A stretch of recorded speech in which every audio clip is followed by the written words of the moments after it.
네, 이완구 총리 후보자의 인준을 둘러싸고 여야가 여론전으로 맞붙으면서 재점화되고 있는 모양새입니다. 네, 새정치민주연합은 총리 후보자 인준에 대해서 국민 여론조사를 하자 이렇게 제안을 했고, 새누리당은 이 제안에 대해서 국정 발목 잡기다라고 반발하고 나섰습니다. 네, 최근에 정치권 동향 알아보죠. 홍익대 정군기 교수, 동국대 김철근 겸임 교수와 함께하겠습니다. 네, 어서 오십시오. 안녕하세요. 네, 안녕하십니까. 네, 비교적 통과가 좀 무난해 보였던 인사청문회였는데 녹취 그 음성이 또 공개가 되면서 약간 분위기가 반전이었는데 또 이제 시간이 흐르니까 전면전으로 또 돼버렸어요. 현재까지의 상황 어떻게 보셨는지 좀 말씀 간략하게 좀 들어보도록 하겠습니다. 정 교수님. 예. 어제까지만 해도 그 당일날 그 처리하느냐 마느냐로 온 그 정치권 국민들의 긴장을 불러일으켜 놓고 잘 해결을 했어, 그죠? 네. 그 여야가 16일 날 처리하자. 정의화 의장의 리더십도 보였고, 청와대의 그 압박스러운 모습도 없었고 해서 저는 잘 됐다. 그러면 16일 날 뭐 처리하는 게 순리지 않겠느냐라고 봤는데, 갑자기 문재인 대표가 누구한테 얘기를 들었는지, 뭐 본인의 얘기도 모르겠는데 여론조사를 들고 나왔어요. 네. 여론조사 들고 나오면서 총리를 여론조사 결과에 맡기자 했는데, 이건 초등학생이 생각을 해도 총리 후보자를 여론조사로 뽑는다. 그 청문회는 왜 했습니까? 그리고 근본적으로요, 대의민주주의를 부정하는 겁니다. 대의민주주의라는 게 이제 직접 민주주의를 할 수 없으니까 국민의 대표를 뽑아가지고 의회를 만들어서 여기서 국민의 대표가 정책도 그 수립하고 법안도 만들고 주요 공직자들을 뽑고 하는 그런 그 민주주의의 가장 기본 원칙이 대의민주주의인데 이거 필요 없다는 거 아니겠어요? 우리 사회가 언제부턴가 이 여론조사 정치에 많이 내몰돼 있는데 국무총리까지 뽑자 이랬더니 정말 넌센스다 이렇게 얘기 드리고 싶습니다. 정 교수님, 그러면 궁금한 게 그러면 문재인 대표는 이런 그 지금 표현하신 초등학생이 할 것 같은 이런 발상을 이런 제안을 왜 했을까요? 결국은 그 통과시킬 수밖에 없는 상황에 대해서 하나의 그 담보물로 잡고 싶어하는 하나의 징표 이렇게 봅니다. 16일 날 그 여당이 단독으로 그 통과를 시켰다 하면 막을 방법이 없는 거거든요. 막을 방법이라는 게 옛날에 하던 뭐 몸싸움이라든가 이런 물리적으로 방어를 하는 건데 이제 그거는 우리 그 의회에서 건너간 것 같고 그렇다면 이제 지켜볼 수밖에 없고 뭐 할 만큼 했다라는 정도 이것까지는 안 된다는 게 당내 강경파의 얘기 같은데 당내 강경파에서 여론조사라도 한번 들고 나오자 이런 걸 얘기를 한 것 같아요. 일종의 정치적 전략으로는 무리수라는 말씀이신 것 같은데요. 김 교수께서는 어떻게 보십니까? 여론조사 제안. 황당하죠. 황당합니까? 아니 그 국민 여론을 그 주의 깊게 봐야 된다는 측면은 맞죠. 맞지만은 정당이 그러니까 여론조사를 통해서 그것을 결정하고 이런 것은 방금 말씀하신 대로 대의민주주의의 정면 부정이고요. 우리나라 헌법에도 맞지가 않죠. 국회의 동의를 받아 대통령이 임명하는 걸 국민 여론조사를 봐갖고 그 정하자 이렇게 하는 건 좀 앞뒤가 안 맞는 얘기인 것 같은데요. 저는 이런 생각이 듭니다. 지금 이미요 그 갤럽 조사에서 방금 리포트에서 나왔습니다만은 41%가 부적합하다, 적합하다 29%밖에 안 되는 상황 아닙니까? 이미 국민들의 여론은 어느 정도 나와 있는 상황이에요. 이 상황에서 여당 같으면 새누리당은 집권 3년 차고 총리가 그러니까 연달아 3번 낙마하면 국정운영의 동력이 상실되기 때문에 우리는 불가피하게 부적합한 여론이 많더라도 밀고 갈 수밖에 없다고 국민들을 설득해야 되는 입장 아닙니까? 이런 상황이고 야당은 국민들이 이렇게 부정적으로 보는데 우리는 반대하겠다. 그렇다면 반대하는 방법을 어떻게 할 거냐. 그러면 본회의에 우리는 아예 불참을 한다든지 아니면 참여해서 표결 처리를 해서 뭐 이렇게 대응을 하겠다든지 이렇게 해서 정도에 맞게 가야 돼요. 이게 지금 군더더기가 너무 많아요.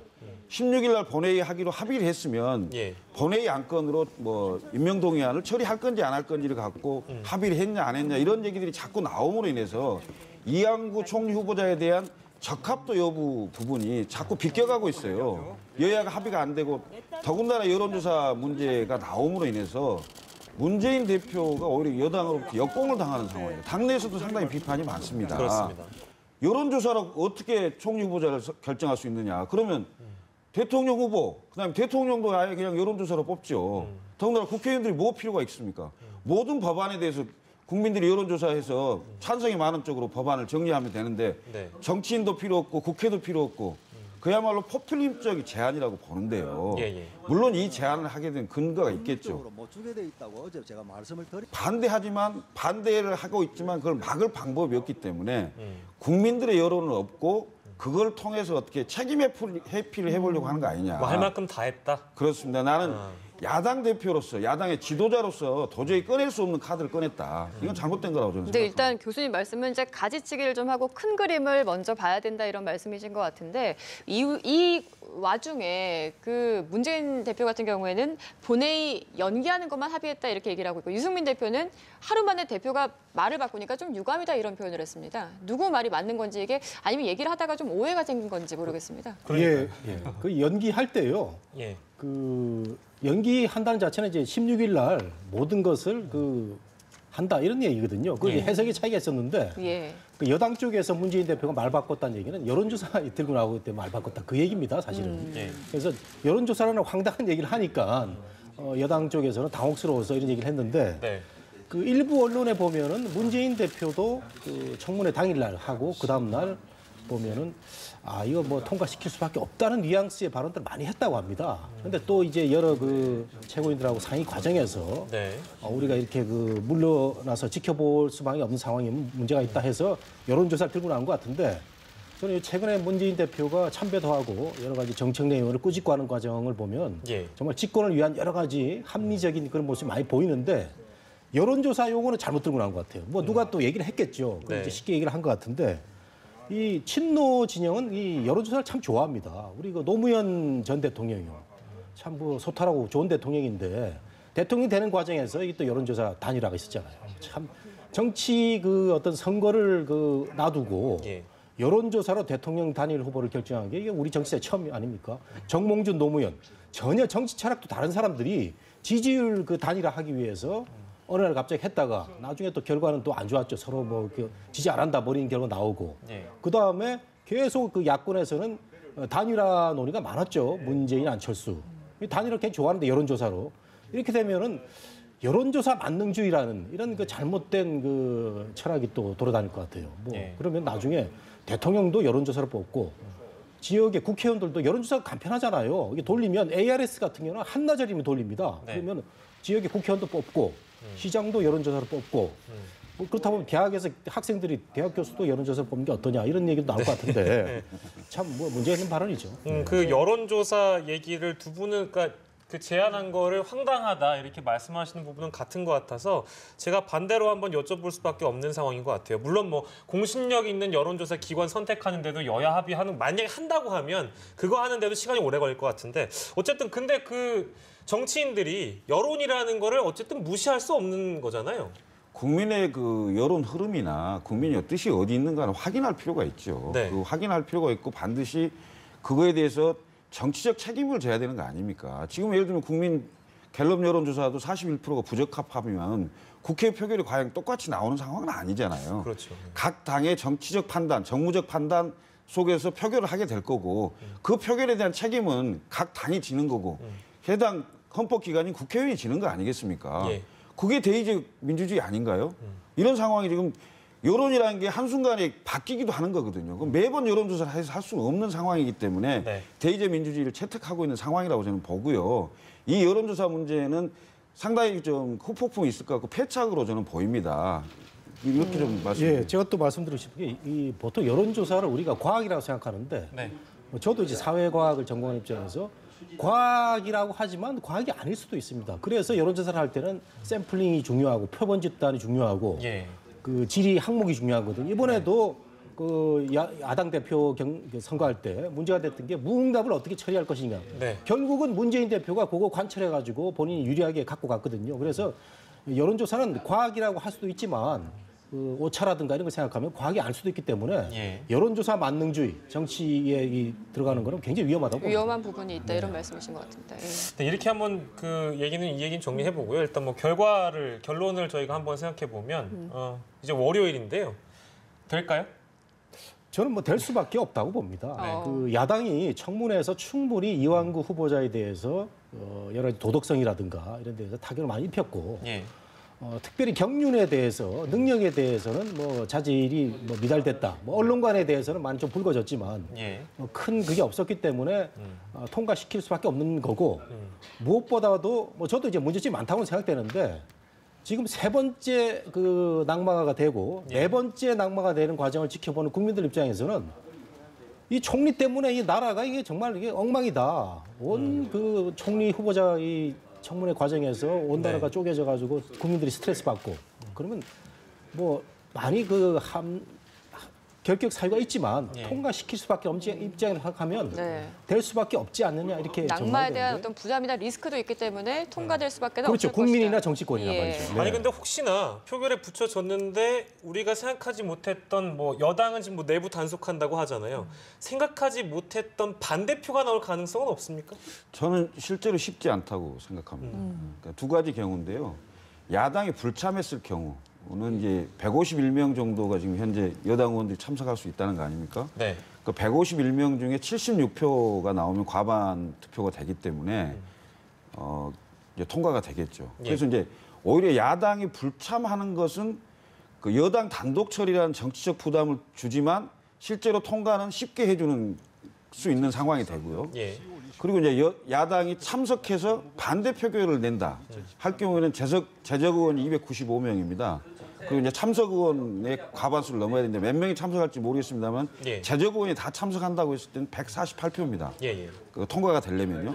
그러면 새누리당 내에서 반란표 4표 이상이 나오면 부결됩니다. 4표요? 예. 아. 4표 이상이 나오면 부결이 되고 새정치민주연합 대신 이제 새정치민주연합과 정의당과 무소속이 전부 반대표를 찍는다는 가정하에서요.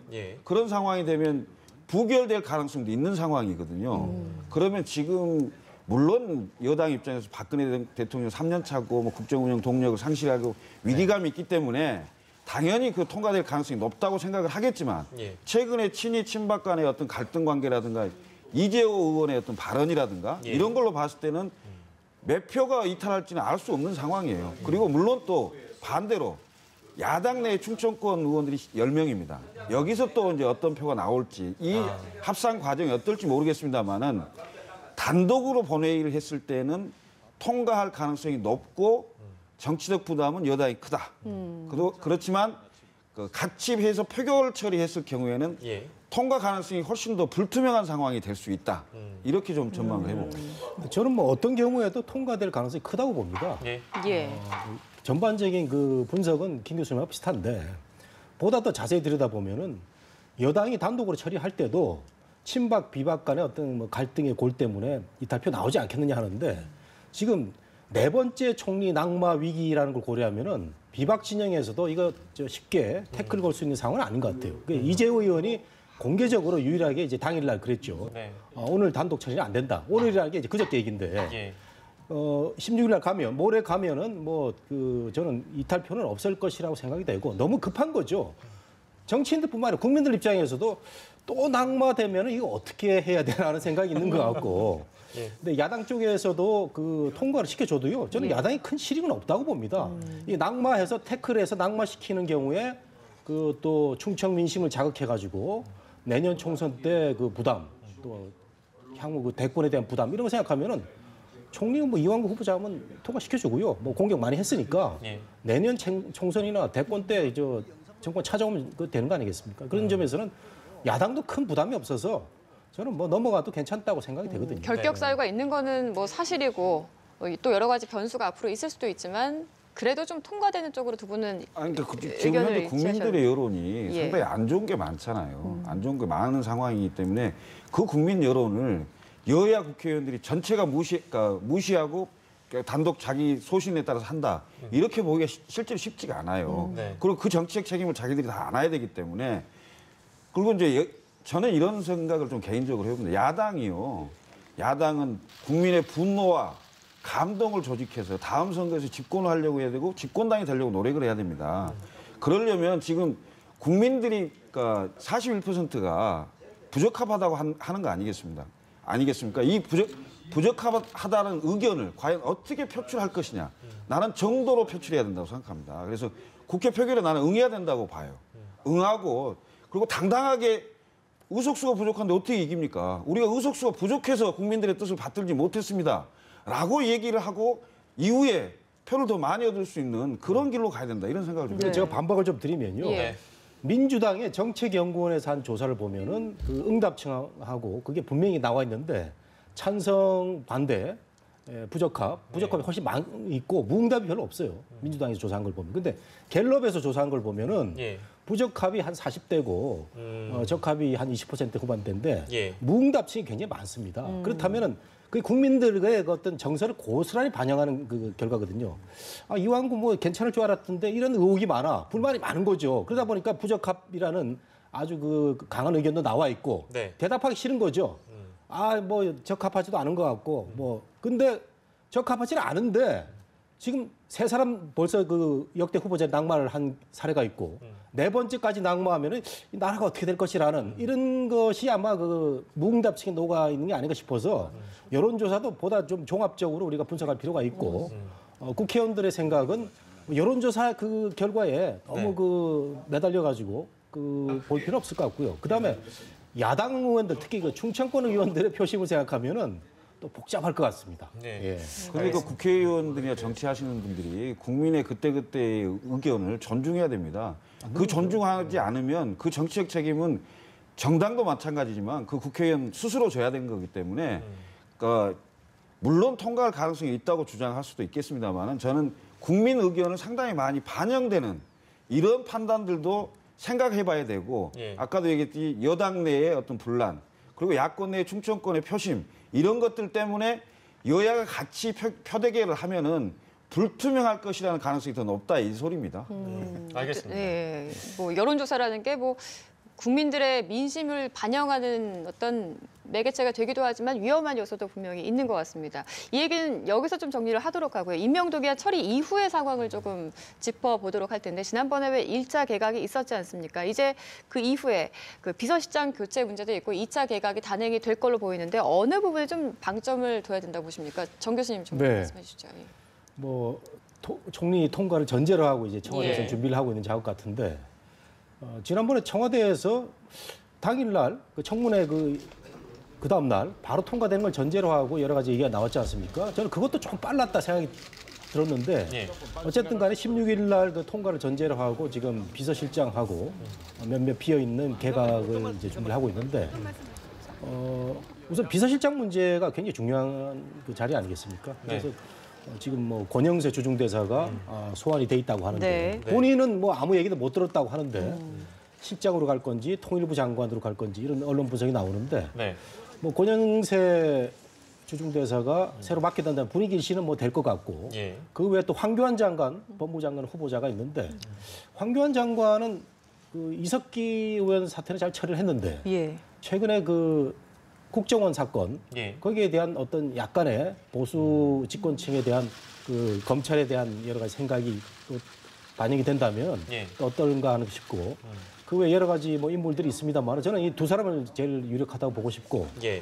장관은 이제 소폭 중폭으로 가지 않나 싶은데 당초에 유승민 원내대표가 원내대표 당선 직후에 일성으로 뭐 대폭의 아주 혁신적인 개각을 바랬는데 그건 또 어디 간 것 같아요. 그래서 그 유승민 의원이 또 대통령을 조금 네. 그 봐주는 게 아닌가 싶은데 그 개각은 뭐 어쨌든 간에 어떤 사람이 되느냐가 중요하겠죠. 네. 김철군 교수께서 보시기에는 그 비서실장 그 교체를 중심으로 봤을 때 어떤 인물들 중에 그 중에서 누가 가장 유력하다고 보십니까? 지금 이제 2명 정도 거론을 해주셨는데. 일단 설 민심에 설 밥상에 네. 대통령이 어떤 밥과 반찬을 내놓을 것인가 이거거든요. 지금 대통령 지지도가 굉장히 많이 떨어져 있고 예. 이것을 반전할 수 있는 그 여론의 향방을 좀 돌릴 수 있는 큰 기회거든요. 예. 이런 기회이기 때문에 그 대통령 비서실장과 일부 개각을 하는 상황에서 저는 사람을 굉장히 좀 잘 내놔야 된다.